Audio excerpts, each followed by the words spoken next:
overcooked and dropped on the mountain. It's a spectacular road following the old pack horse routes, incidentally, just in case you were wondering. And indeed, with just under 25 kilometers to go, it's a spectacular day. The Italians do love dropping in pictures of the crowd just at moments like this. Get back, for goodness sake. Could affect the race if this motorcyclist doesn't start behaving himself. Chaves, the man who injected the pace that created this group, is here. Now, he was the best protected of all of the quartet. He's had to do the least work, I think it's fair to say. His team have worked absolutely brilliantly for him, you might say, but he's been clever himself as well by just keeping himself out of the wind and indeed keeping something back to invest in this. What about Bardet? Well, his team did a lot of work early on. He was up towards the 4, so has probably done a little bit more than Chaves. As for the two others here, Rigoberto Urán, he got unfortunately caught behind a split and had to push in, so he did a lot of work, but he is on stellar form, and the man we feel sorriest for within this quartet is Diego Rosa, because essentially he was working for Fabio Aru today. There's no napping matter. Little fella. Anyway, 4 it is we've got up front. It doesn't matter how you've ridden today, it's going to be a tiring one. 241 kilometers. Last year, Chaves tied himself up in knots, got a hunger knock. He'd taken their feed at the wrong time. Not going to make that mistake again. The question is, can he win it out of this quartet? Well, it's a tall order. Bardet, we know about him, brilliant. Likewise, Urán, particularly at the moment, he's on amazing form. It's come back at him like a rush. Urán is functioning at his highest, it seems, of all season at the moment. You get 4 strong riders in front, four climbers. They are at the front, courtesy of their form and the way they climbed that previous climb. But look at the size of this group behind. It's big enough to come back, and it's only 40 seconds. And you've got the run in, because this climb kicks up. Probably just about 4.5 kilometers to go. It's downhill and flat into Bergamo. If these riders don't push on in these final 22 kilometers, then there's a good opportunity for this group to come back to them. So if they combine well together, all 4 of them, they can stay away and battle out the 1. If they don't combine well together, then I'm afraid that if this group gets organised behind, then quite possibly they could come back before this final climb. OK, when we hit the final climb, I still think it's going to be the same favourites in front, but this group is only 45 seconds behind. The next climb is probably the most benign that they've taken just about all day. In fact, it has a maximum of 9%, but it's right at the beginning, so you sort of you'll carry a lot of pace into it. Once you've actually dealt with that kilometre, then the rest of it really, in fact, it's not even that, it's about 400 metres. Then the rest of it eases out for you. So the average is 5.4%. But if you strip out the 9%, it's probably a little bit less than that. When we get to the end, though, things get very, very serious. So we have, we've still, I beg your pardon, we've still got that final climb to take. Thank you, Brian. Brian's woken me up with a slap of a haddock. The final kick, Brian, let's deal with it. They're coming off this climb, I beg your pardon. Then we have that time trial run to get to our final climb today. It maxes at 10% right at the very top. It's a stiff climb. 12, in fact. Yeah, I was just going to correct you there, 12. It's only short. It's only short and sharp, and it's on. It's not a smooth road either, but it's the sting in the tail of this year's Lombardy. But Valverde, Viela's in a good position. Aru's still in a good position. They've got riders in front, even Latour. But Valverde coming to the front, and he's the person setting the tempo. Once we come off the tricky part, if the other riders want to ride on the front. De Marchi, Hisinck, Visconti's there, Brambilla. They want a chance of winning, then they could still come back to the four in front. If they're thinking about just World Tour points and finishing in the top 10, then they won't come back. So this is going to be a testing time to see if this group does come off this descent, do want to come back to the front. But I still think there is enough form in these four riders of Bardet, the 25-year-old Frenchman, Chaves, the 26-year-old Colombian, Rosa, the 27-year-old Italian, and Urán, the 29-year-old Colombian.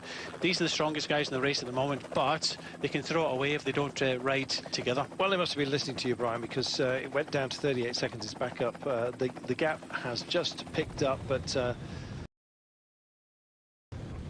20 kilometers remaining.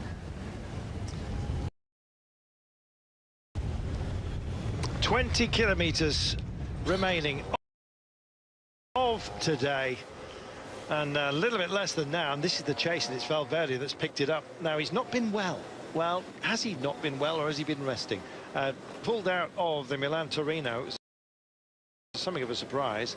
Well, it may well be that he gets a better run at today, but the problem for him is he's going to have to do this all on his own.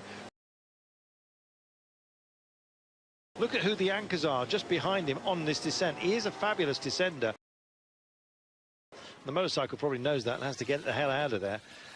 He's got David Viejo, who's not going to push on because Urán is up the road. He's got Fabio Aru also marking him, but he's got Diego Rosa further up the road. Movistar at the moment, this is Giovanni Visconti just shaking out his hands. It is getting a little bit nippy, and of course we've had the wet weather as well. Stay safe, everybody, particularly on these curves. Look at that, you really can get thrown out to the barriers. The Mercatorum road, it's absolutely beautiful, but will it be heaven or hell for these guys? We're going to wait and find out. They've still got 43 seconds now. They have to form themselves on the flatland into a time trialing unit. They will be at the bottom of this descent in 3 kilometers time. Can they make it, right? There's 10 riders. It's still hanging in the balance, and it's a tempo being set by Valverde at the front. It's very difficult to organise a chase in a descent like this, so we get 10 riders chasing down the 4 riders in front, 36 seconds, and everybody just kind of sitting back and following Valverde.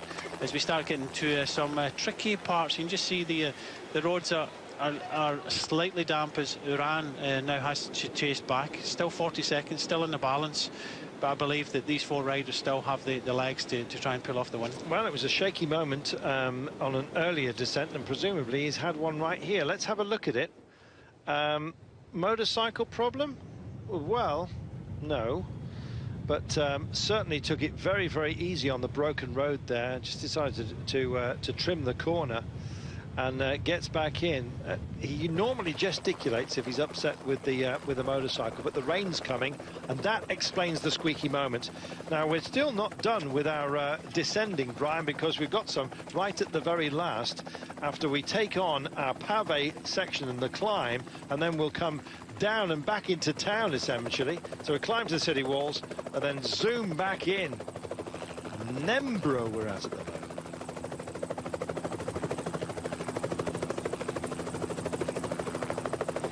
So pushing on and pushing for glory. Bergamo is where we are heading, and in fact we are nearly there. It's a spectacular ancient part of Italy. The lovely thing about the Lombardia is that they can change the route because the name is the region, and so they can play with it. And well, you can see just how absolutely beautiful it is. In fact, to my mind, Lake Como itself, including Bellagio at the top, which we visited at the top of the day, just on the opposite bank, the northern bank there, Varenna, probably my favourite place on planet Earth. It's spectacularly beautiful. Go and have a look at it. Varenna, and there's some great cycling as well, including the Madonna del Ghisello in the locale. Well, you find that while we gird ourselves for this. Still 43 seconds, and Valverde's going to have to do the chase essentially on his own. He's got no help at all, Brian, and no surprise there.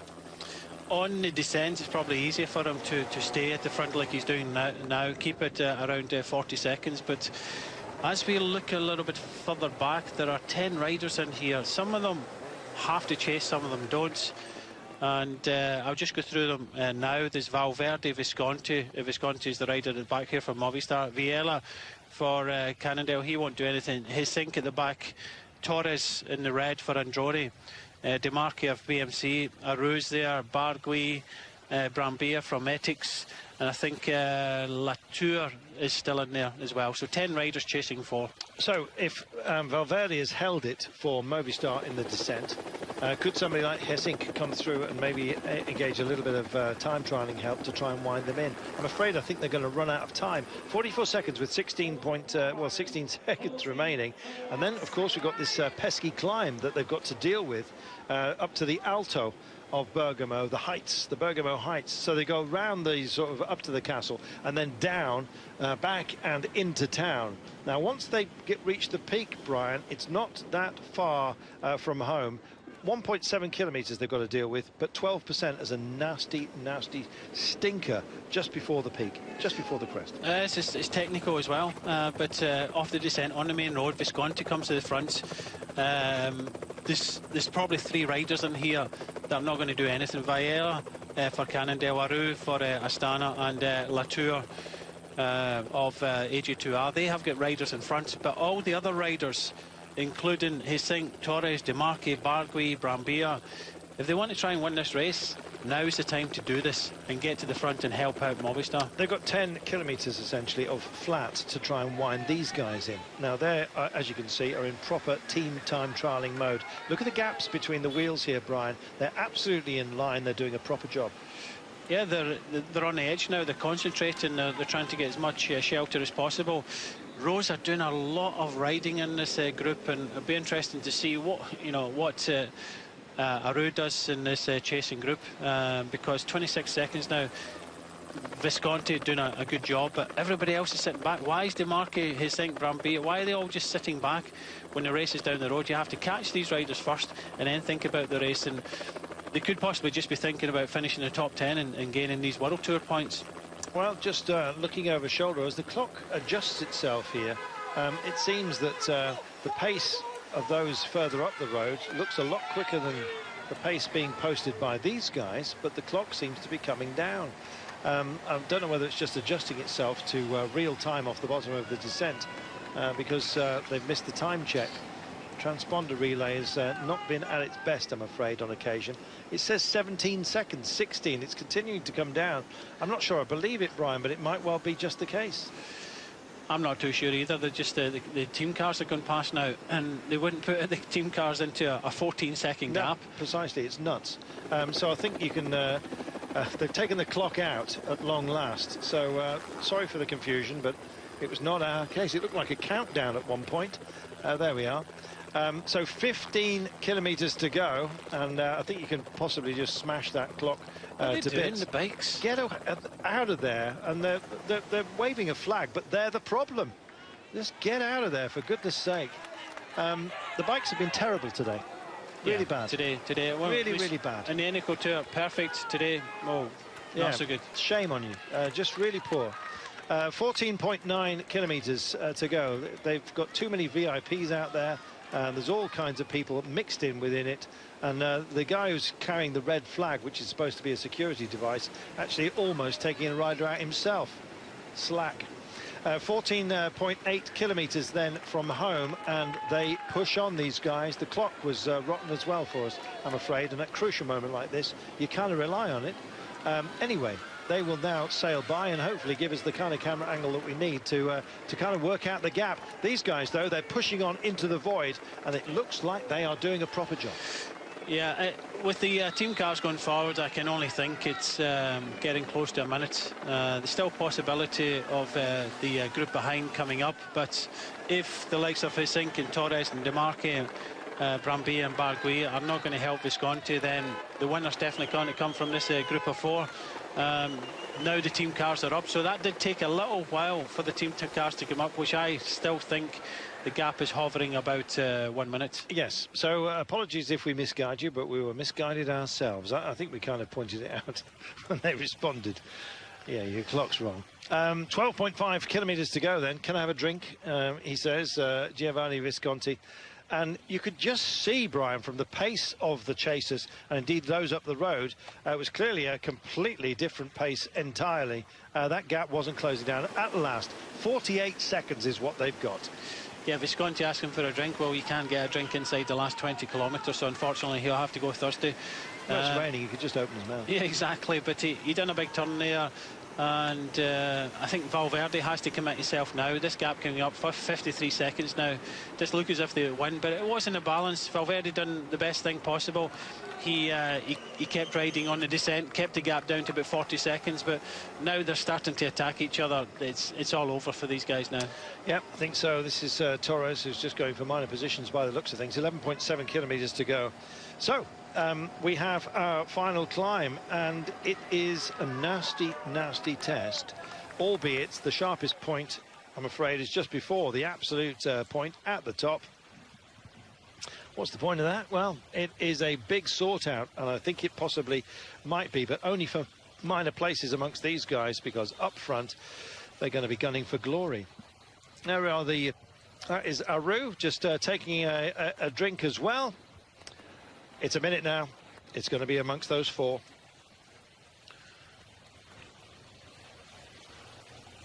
Just over 11 kilometres to go. Four fabulous riders up the road. It was Esteban Chaves that really put the cat amongst the pigeons when he went for it after biding his time throughout the day. They've got a minute on the chasers. And indeed, we're going to be seeing where they are heading, and thankfully they're doing it in a split screen for you. Here we are then, getting rid of everything extraneous.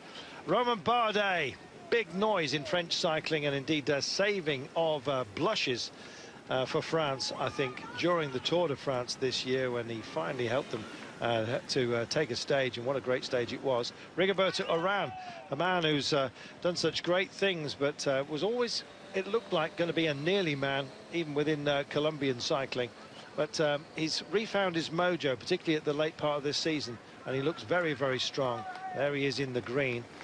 Diego Rosa in the pale blue has been such a great stalwart and indeed battler on behalf of Fabio Aru.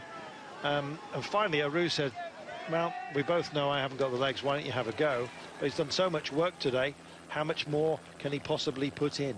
So that's your quartet. Chaves, who started the move, Mr. Smiles, they call him, will he be today? So two Colombians. Of course, we have Rosa of Italy in the blue of Astana.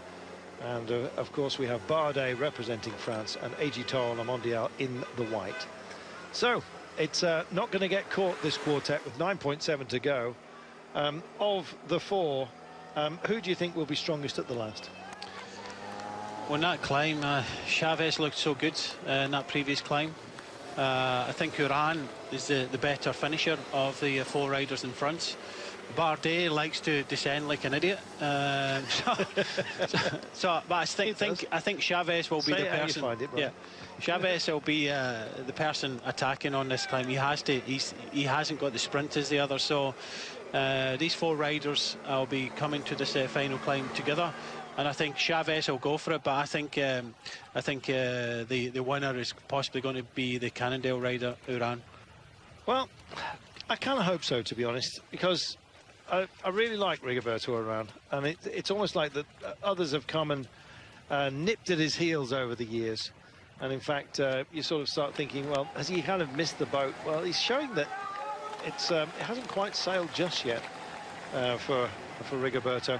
And I'm just hoping that today is yet another little look as to what great things this man can do. He's genuinely a very, very nice guy as well.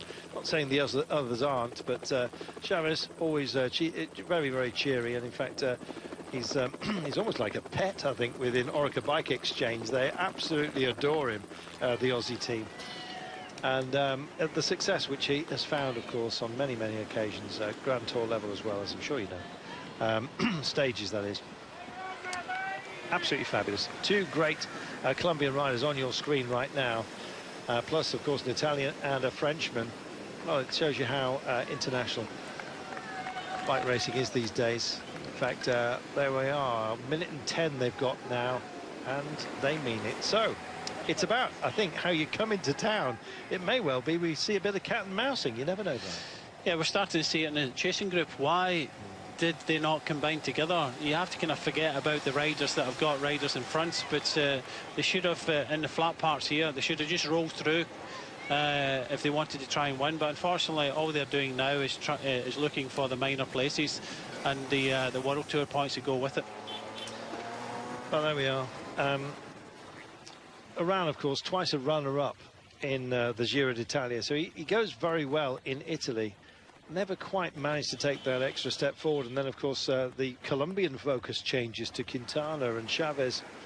But he's here, 29 years of age now. I always think that Urán's been around a lot longer than that. But yes, there's only a modest margin between himself and Chaves, that everyone thinks, of course, of being very much a youngster. Well, he's 26 now. He's no longer in the young riders categorization. A couple of stages on the Welter to his name. That was last year, and of course was runner-up in this year's Giro d'Italia. So yes, we've got a couple of men who go well in Italy. This is the breakdown of the alliance behind. I think it's just a case of, well, what on earth are we going to get out of this one? 6.9 kilometres to go. So let's talk about our approach, Brian. They're on cobbles at the moment. They get used to those because we're going to have plenty of them on the run-in. But it does twist this road quite nastily as they go round the citadel, get higher and higher until we actually peak out on the Lago Colla Aperto, and then we come back down and into town with about just over 3.5 kilometres to go. So we're climbing now.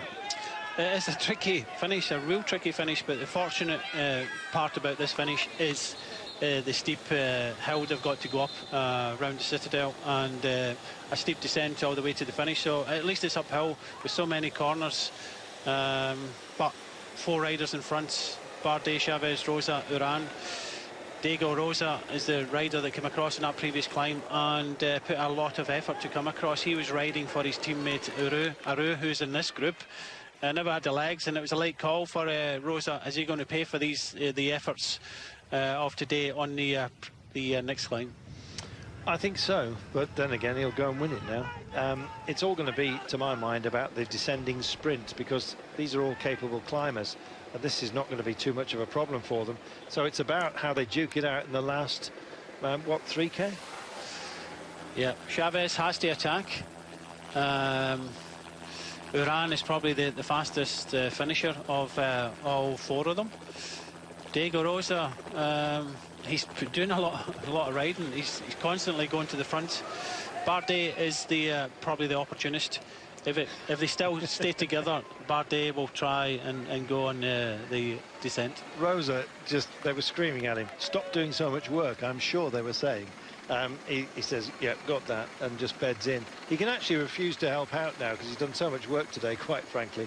And I'm just wondering whether you're going to start seeing the work rate here start to change. I think Diego Rosa deserves a podium. Yeah, unfortunately, there's 3 other strong riders with him. Yep. For an Italian to finish on a podium, and the ride he's done today, he deserves it. But whether he gets it in the end, I'm not too sure. Stuff from Urán there. You see that? He sees the camera bike, and he takes his turn, and then he just jinks in behind the camera bike to just get whatever watts he can take from it. It's about saving energy at a moment like this. They've got the cushion, so it could well come down to the sprint. Watch Bardet's descent in town. It might get hairy. Meanwhile, Torres still tries to push on, and it's yet another Colombian flag that's being brought up to the fore. But 1 minute and 3, I'm afraid, to the chasing group solid. And they take these turns as they come into town, and gosh, the banners, they tell you what you need to know. Just under 5 kilometres from home, a quartet of greats: Chaves, Urán, Bardet and Rosa, and that's where they're heading, to the citadel. They'll go up to the heights and then they'll come back off it and into town to the finish line.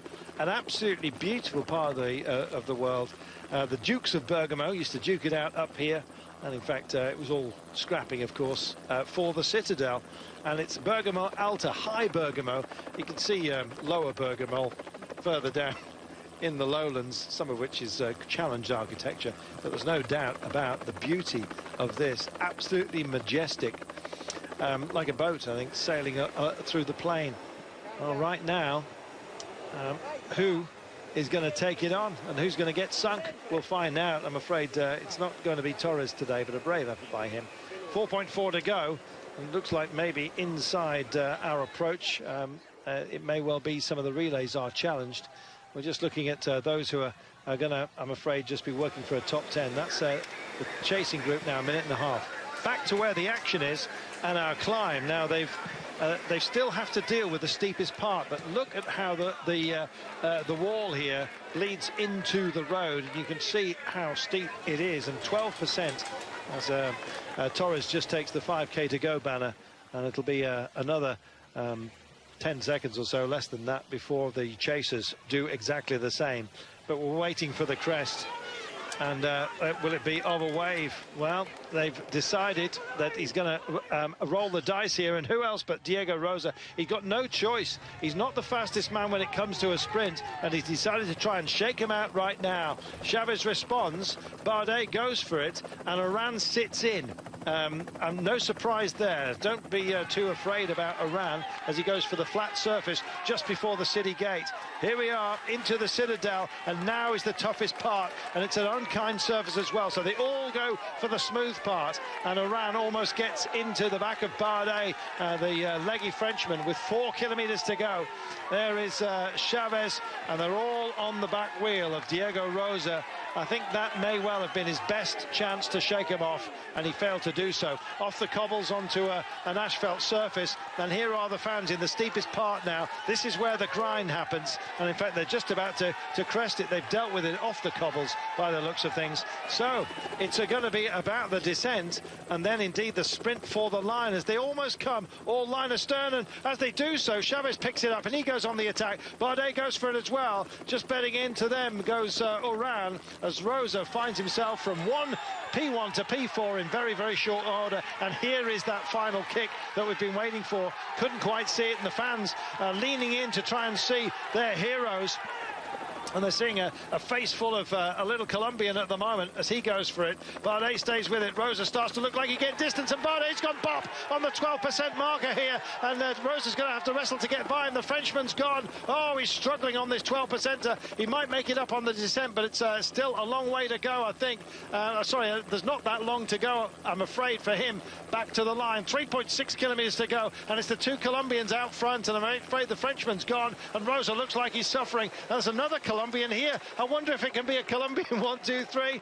Well, think again. He's a minute and 18 down. Minute and 33 are the main pack, being led by Robert Hessing at the moment. So, as it looks at the moment, it's Chaves versus Urán, and the fastest finisher here is Urán. I think, to be honest, if Chaves wanted somebody else to win it, it would probably be Urán. They're great friends, but they'll be great rivals all the way to the line. You can believe that.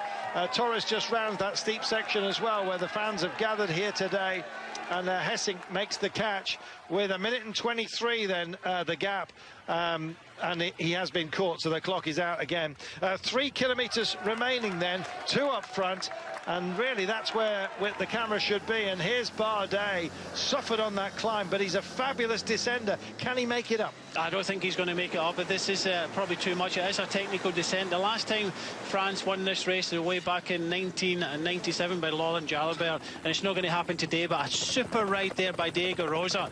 Italy won it last year. Can he win it again this year? But in the history of the Tour of Lombardía, a Colombian has never won, and now they've got 2 riders in the first league here. Almost, I'm afraid, Urán was almost T-boned there by Chaves. They took very different lines around that corner, and I think Urán was basically saying, come on, through you come. And Chaves decided to back out of it, didn't want it at that point. He wants Urán to do some work here, because Urán is going to be the quicker of this pairing. No disrespect to Diego Rosa, he's done so much work. It'd be a fabulous result if he does win today, the Italian, for Astana. But with 2 kilometers to go, I think Urán's probably the favourite. He's got a brake issue, has he? Or is he just making sure that it's clear so he doesn't hamper his sprint? It's Urán's to lose. Just watch out for Diego Rosa. I don't think he's finished yet. Chaves is trying to get him through. They're playing cat and mouse. He's worried about Diego Rosa is going to take a flyer and try and surprise the Colombians, but this is Urán's to lose. He has to keep it going. Well, keep it going, you might say, for Urán. He made Diego Rosa work so hard for him. Very late call by Aru to tell Rosa to go for it. Rosa's got a chance, but it's a slim one. Bardet's chances have just gone up in smoke, and Rosa does go early. So then, here's the chase on, and Urán will pick this up. Chaves won't be tempted to go ahead of Urán at a moment like this. Great tactical, but it's going to be cat and mouse between the two Colombians. They'll mark out the distance and they'll just sit in at the moment. And so this is Urán who will try and make Chaves go for it, and then he'll try and eat him up in the final run for home. They're coming to the Flamme Rouge. Chaves is doing the perfect thing here. He's just sitting there doing nothing, just following. Diego Rosa, I think, might try and go again, but we knew he's thinking of trying to go alone. But Urán has to take it on from the front. They were looking behind to see where Bardet was, and he's only about 10 seconds down. He is. Oh, that was the pace he was taking into the curve. So here we are. There's a final right-hander. It's a 90-degreer at 250 meters to go. But look at the pace that they've got here. So it will be an out-and-out sprint. Camera Bike needs to stay sensible as they come by, because they're all going to drift over to the right-hand side of the road. He mustn't occupy that position. They'll drift over to flatten out the run-in. Zips his jersey up, does Urán. Still, oh, and Rosa does go for it again. Rosa's gone all in. Now, this could be a cheeky one. Here we are, and he's got the pace. Oh, he's got something very, very special here. He's going to take this corner. It's a big one. This is a huge moment for him. 250 meters to go. Urán straight into his slipstream. Chaves trying to hold on as well. 200 to go. Less than that. We need a heads-up shot. And Urán, does he come round the corner? Can he come round the corner? Rosa's holding on. He's holding on. Rosa's holding on, for goodness sake. Oh, and Chaves mugs him at the very last. Chaves takes it at the line. Rosa beaten. A huge sigh from the crowd as he fails to get it. And Urán finished third. What a surprise. The first Colombian to win the Lombardia. What a duke out that was. What a great race. Oh, it was perfect in there. Perfect tactics by Chaves. He was just following. They knew that Urán was probably the best finisher, but he was having to jump all the time onto Diego Rosa. I thought with about 50 metres to go that Diego Rosa was going to hold on as Urán was tying up there, but it was Urán's to lose, and unfortunately for him, he just ran out of legs in the finishing straight. He was the person that had to ride, the fastest of the three, but when we came round that last corner, they digs by Chaves on the climb, and the digs on Diego Rosa to bring him back. Chaves done the perfect thing, just waited, and came round in the last 50 metres to steal the win. It's about energy preservation, and we said Chaves had the easiest ride of the day, as if anybody could have been described as having an easy one this time by. Oh, terrific. Great work. David Vieira comes to the line. Unfortunately, it's not going to be 1 and 4 for them. So it'll be dribs and drabs as they make their way in. It'll be a long time before we get to the podium, because the riders have to arrive. And to be honest, with the parkour today, that is going to be a long, long time. Esteban Chaves, we've seen that smile before. Bright and cheerful. And what a fantastic winner of Il Lombardia.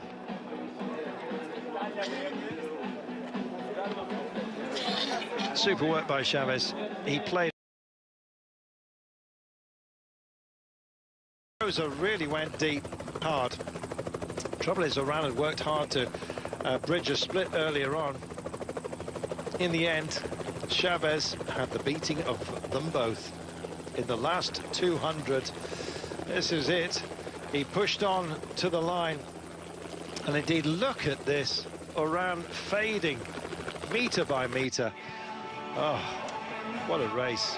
And what a great winner we've had here. Esteban